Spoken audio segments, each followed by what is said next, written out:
Hi, I'm Mallory. I'm the CEO of Lacuna Loft, and this is our very first speaker series talk. Lacuna Loft is a nonprofit organization offering support programs for young adult cancer patients, survivors, or caregivers. We are super excited about this brand new program, and I am very honored to welcome Anjali as our first speaker. In June 2016, Anjali set out on a mission to find more meaning in her work.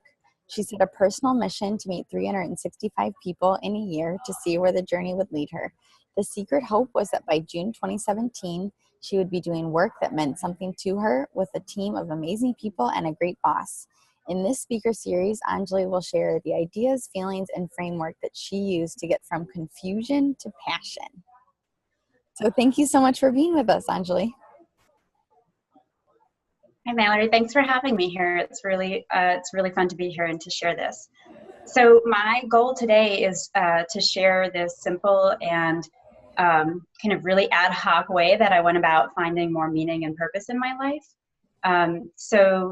Like you said, in June 2016, I was working for this really great boss and had a really good team around me, and we had worked on this project that had brought a lot of value and meaning to my life. And all of that was about to go away because the boss I was working for was retiring. And the team was staying in put, but I felt like what he brought to the table was a lot of meaning and a lot of, he just added a lot to the team that made it so awesome to work for him. And when I think about why I really started this search, I didn't realize at first that it was my purpose search. I thought it was just, I have to find a way to make sure that it doesn't take me another 15 years to work for a great boss on a great team for a great mission. And so it was just one fine day before my birthday that I decided I'm not going to leave this to chance again. I want to make sure I can feel like this again. So I set this crazy goal. There was a bunch of books and series and things of people writing and blogging about doing something for a year and how it's led them to this amazing thing. And so I thought, like, okay, a year sounds like the right amount of time. And my goal was then to meet basically one new person a day. So to fill my network with other people and just kind of see where that journey led me, and hoping that by completing at the end of the year that I would again be working for a great team, working with a great team, for a great boss on a really important mission. So I broke it out into 4 quarters, I set that milestone. I broke up the total number into each quarter, and I think I broke it more into seasons. So for that summer, I really focused on trying to find people who liked the people they worked for. And so that looked a lot like me asking my network, do you like your boss? Why do you like your boss? What do they bring to the table?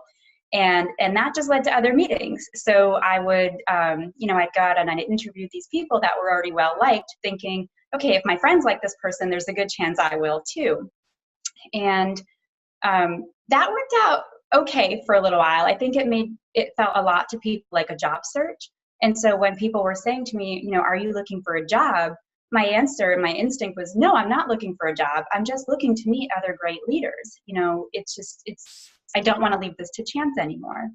And so I think that confused people a lot of like, well, what are you really trying to do? What do you want from me? And I had to get clearer on my message, and I think it took a while for people to trust me. Not that they ever really did, that I wasn't really looking for my next job.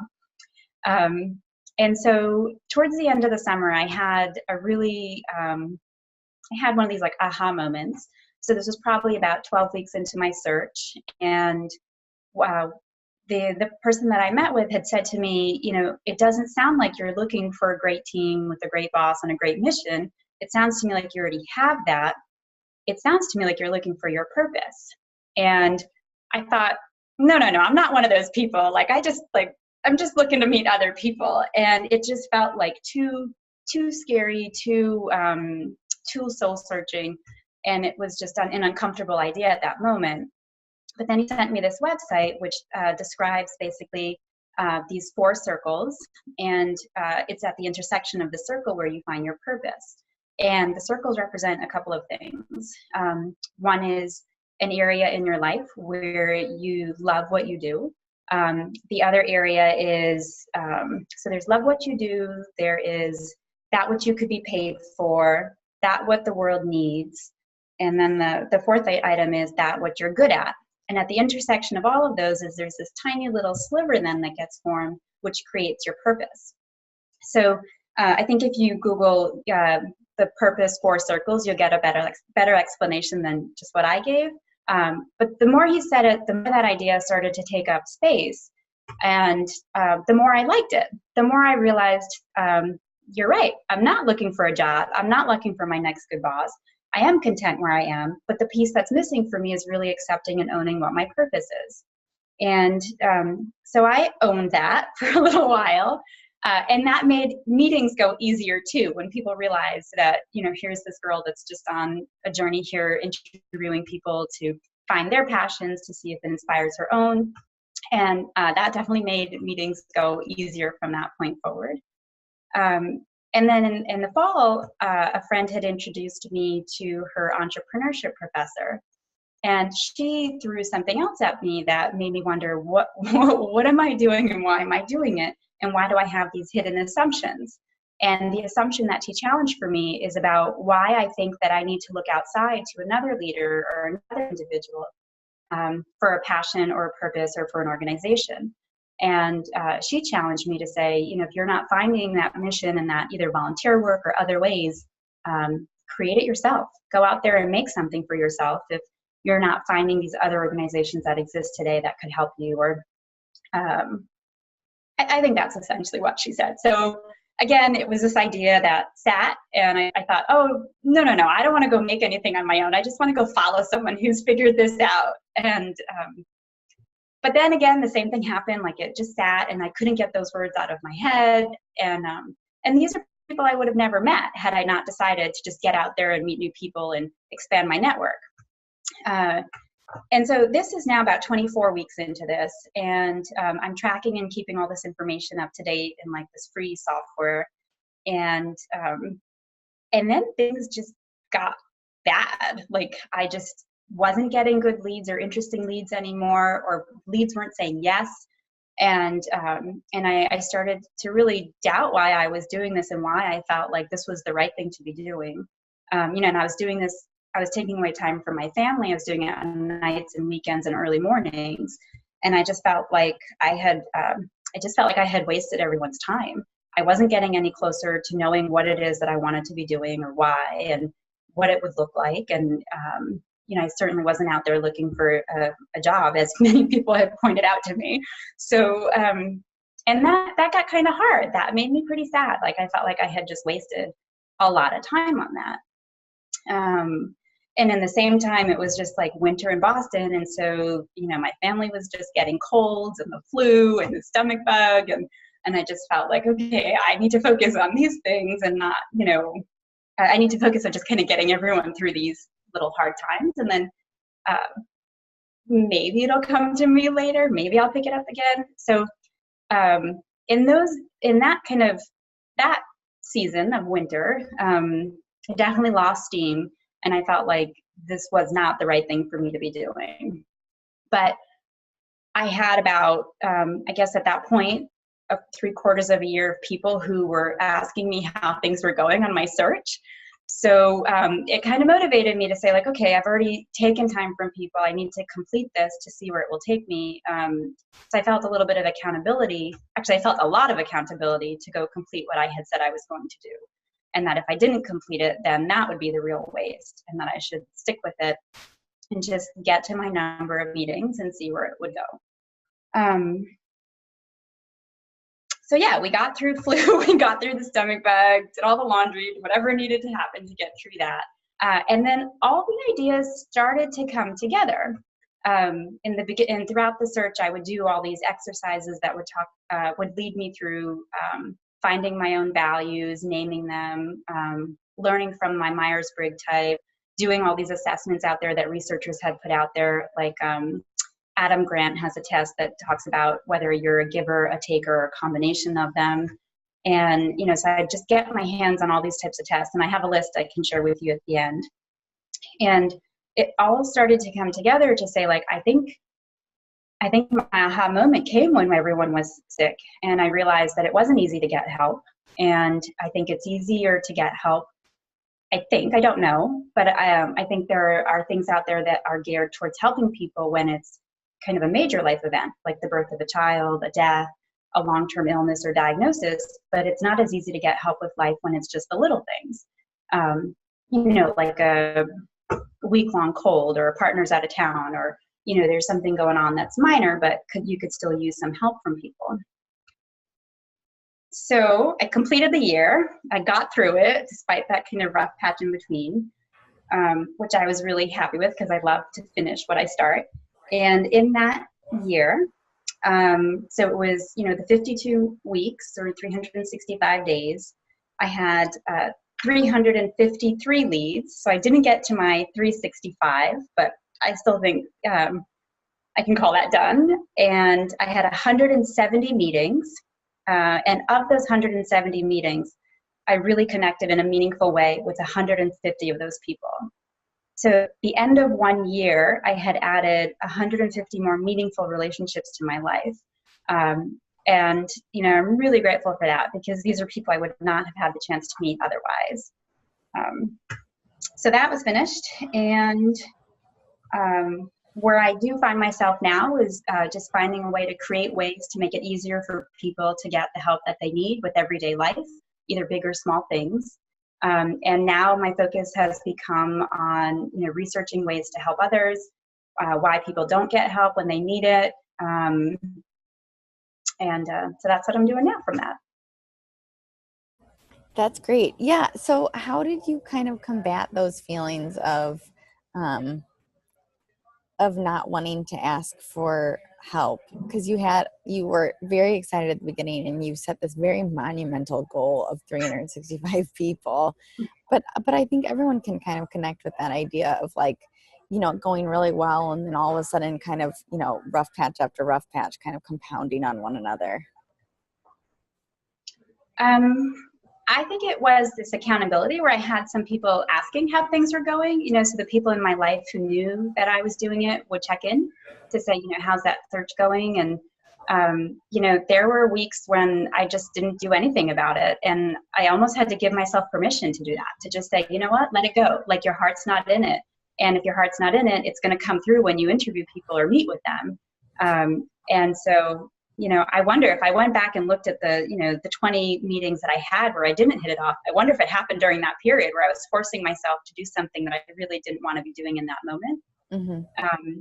I did a lot of things that people categorize as self-care, like I watched Netflix for a little while. I ate some food that was really tasty, did some comfort things, and just said, if this is part of the journey, then it's part of the journey. And I need to I needed to accept it. And I needed to be okay with that. That was where it was taking me. So we have some questions that have kind of been submitted by the audience. And I am very intrigued by the answers to these questions too. So I'm excited. Okay. So I know you talked about how you very systematically kind of entered all of this information and tracked it along the way. Did you set goals along the way besides just kind of the number of people? And if so, how did you measure whether you accomplished those goals? Okay. So I did set goals. I have the big goal, and then I just, took out, I'm a project planner and a project manager by nature. So it was really easy for me to say, if that's what I'm doing in a year, let me break it down. What does that mean? I have to be doing it, 5 weeks in, 10 weeks in. And so I did set milestones and goals for myself, just because I was tracking the number of people. It was easy for me to divide that by 4 and then look at what I should be tracking to each week. What was the rest of the question? I want to make sure I get it all. How did you measure whether you accomplished those goals? So the main goals were just the number of people. You were just going to kind of see how those conversations led you. Okay. Yeah, that was the main goal, was to get out there and meet new people. My network to that point, I had only worked at 2 different employers for career jobs. And so my network at that point was really between financial services and higher ed. And so I felt like there was a real opportunity there to broaden that. So that was what was important to me, to just say, let's get out there and meet new people. So how do you think your process... And I did use a tool to track it. What did you use? I used the Salesforce Free Developer Edition. Mm-hmm. So people can get that for free, and it manages your contacts. You can set goals. So I had this dashboard where I could log in and see how many meetings have I had, how many do I need to complete this week to stay on track, how many people have I truly connected with. So I started to track all these metrics. I think the metrics changed about 12 weeks in, but I did have a systematic way of updating my data to make sure I understood that, I was going to meet my targets. Okay, I'm glad that you mentioned that though, because I think that that's also when someone goes about kind of a large project, your metrics do change, like the things that you measure and the goals that you. So for you, one of the main goals was just meeting people, so that was kind of a continuous thing. But let's say I'm trying to build a patio, or I'm trying to figure out, what my new direction in life is. I may have discovered a way of going about that initially, but then it's okay to make changes and make pivots. How do you kind of combat like the fear of making a change and for me that would bring along anxiety of like, well, am I going in a wrong direction now, or do you know what I mean? Can you talk to that a little bit? I do know what you mean. I do. So one of the things that this year has taught me and helped me kind of grow is this idea of like, this is a scientific experiment. So my job is to put the request out there, to get the, to put the meeting request out there. And then whether or not that person accepts, it's not a reflection of me. It's just a reflection of the experiment or the test or the language I used in an email. And so I've been able to take that idea, I would say more so now that it's over than when I was in it. I think now that 1 year is complete, I can say, all right, really what I was doing was just observing human behavior. How are people going to react if I say these things? And I think pivoting a lot is about saying, what is the environment around me? What are people saying? What are they doing? How does that make me feel? And where is it that my heart truly wants to go? And accepting it, just bringing it in and making it part of the story. Because it's not always the case that people can say that they'll do something and then go do it. Things change. And I think people who, I feel like people who can accept that are more able to adapt to their environment and make it work for them and whatever their mission is, or their non-mission, or their journey, or whatever it is that's going on. Yeah, absolutely. I think too, like I am an engineer by training. And so I like, your project manager side can probably connect very fully to this. I like a set number of to-dos. I like them listed very concretely. And, but when you think about kind of an experience like finding a new purpose in life, like there's not a set of to-dos. No, there was not. And so it is very scary just kind of leaping in there. But the idea of just like kind of separating yourself kind of emotionally from, because it is an emotional thing, but kind of extracting your own persona from it and treating it like an experiment and like an experience. I think that that's a great idea, because you pick up little tidbits along the way, and sometimes it doesn't feel like that, and then they all kind of collide together, and all of a sudden you have a brand new idea. Yeah, I like how you say that. Like that. So how do you think this will kind of evolve into the next year, now that you have kind of fulfilled your, almost 365 people? Like, how are you kind of moving this forward now? I'm considering that part of the story done. So I'm considering that like that purpose journey. I feel like I have found my purpose, and I define it as creating a world and a new norm where it's very easy to exchange help with each other. And for me, that can show up in big ways or little ways, but that really does feel like my core. And when I look at the core values exercise that I did, when I look at my Myers-Briggs type, when I look at all these things, I feel like I've got evidence that says like, this is who you've been the whole time, but now you have language to describe it. Yes. Okay. I was listening to a talk just the other day about personality types and how, we can take a personality type, but we often already know, like, we know these things about us. It's just nice to have it validated on paper. Like, what was that experience like, taking those kinds of personality tests, and what did that kind of add to your experience? I think for me, the biggest thing it gave me was approval to be like that, to say it's okay to be like that. It's okay to want to help. There's this great song out by Rihanna that one of the lines in it is, all of my kindness is taken for weakness. And I kind of think of that line often. And I think, I'm so tired of people thinking that being kind and being generous is a weakness, when it's a superpower. it's not a bad thing. And if someone else is uncomfortable with my kindness and generosity, that doesn't mean it's bad for me to be who I am. And so I feel like that has given me this approval to say, and I don't know why I'm seeking that approval, but there it is, I am. But it gives me permission to go forward with that and say, it's okay to be me, So Mm-hmm. I think that kind of part, ties. I think that kind of ties into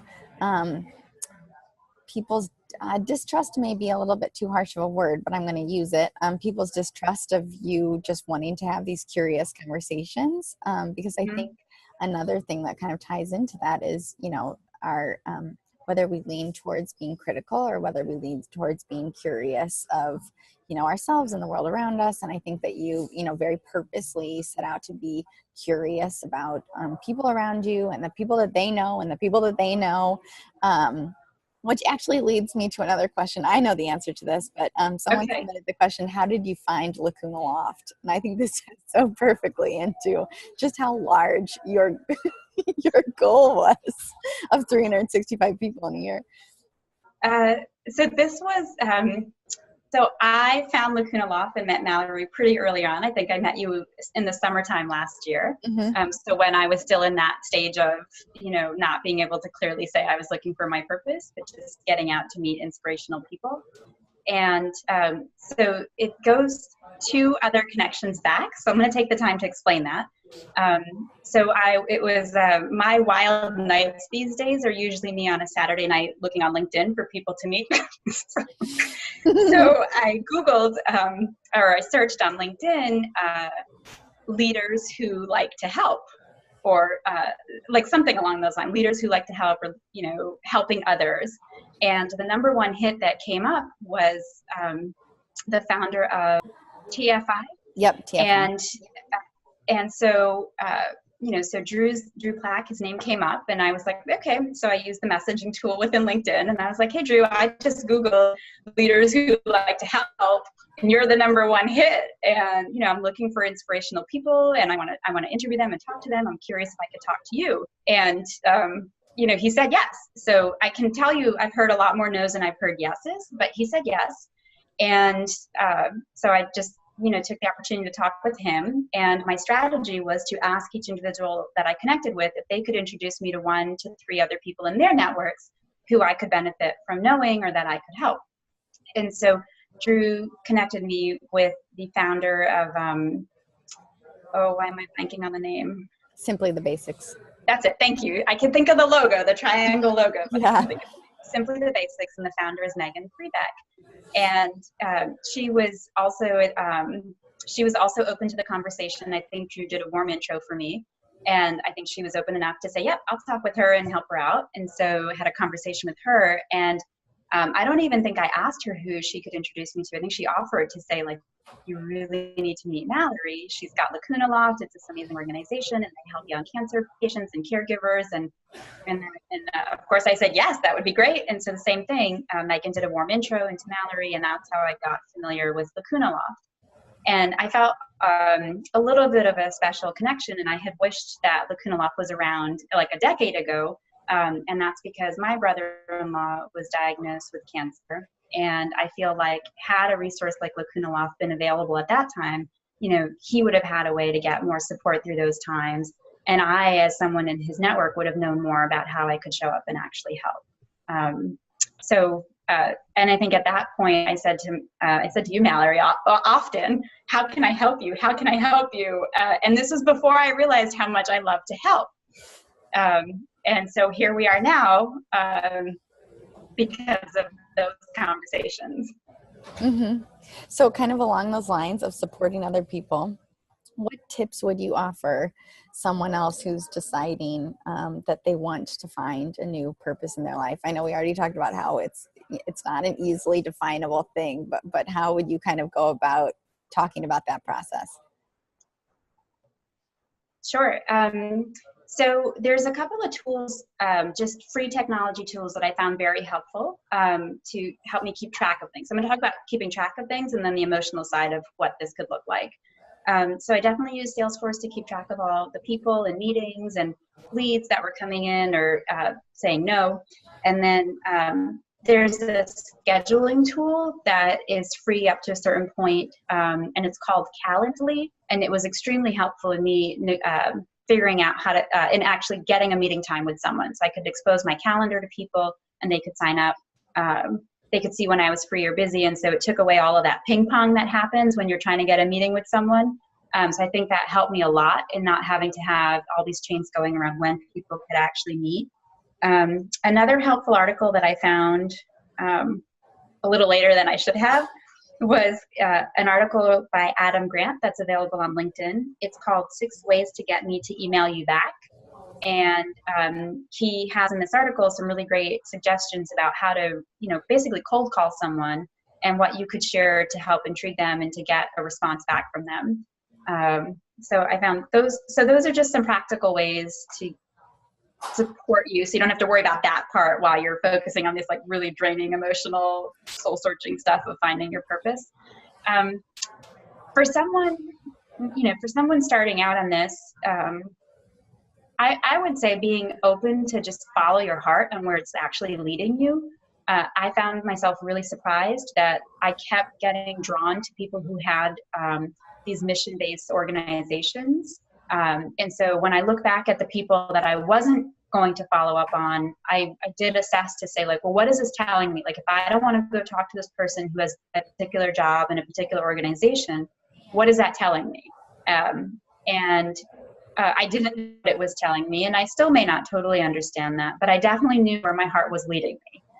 Like, okay, go talk to these types of people. Like, how do you feel after you talk to the people that have started their own organizations or that have a mission to help others in the world?